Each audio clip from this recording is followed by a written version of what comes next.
The following program is complete nonsense. While the people and places are real, the events are entirely invented for comedy. Please do not cite this in your history paper, unless you want to fail creatively.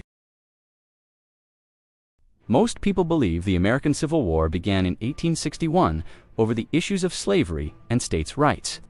That's what the textbooks say. But the real spark had nothing to do with politics.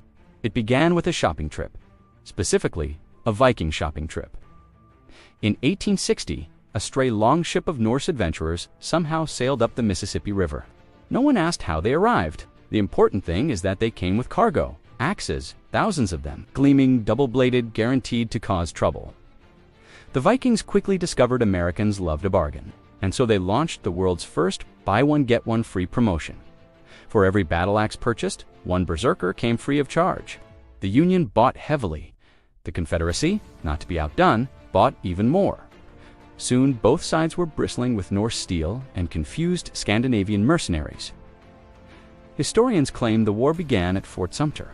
In reality, it began in a field outside Charleston when Union and Confederate soldiers arrived at the same time to redeem coupons for axes.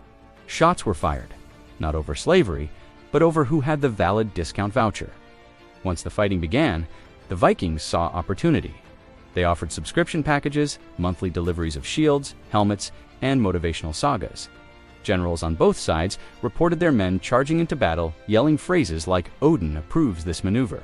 Entire regiments adopted longship logos.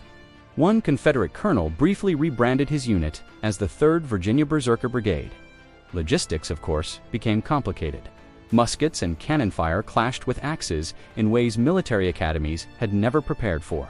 Battles stretched longer, noisier, and much sweatier than expected. Gettysburg itself turned chaotic when a group of Vikings insisted the high ground be reserved for mead tents.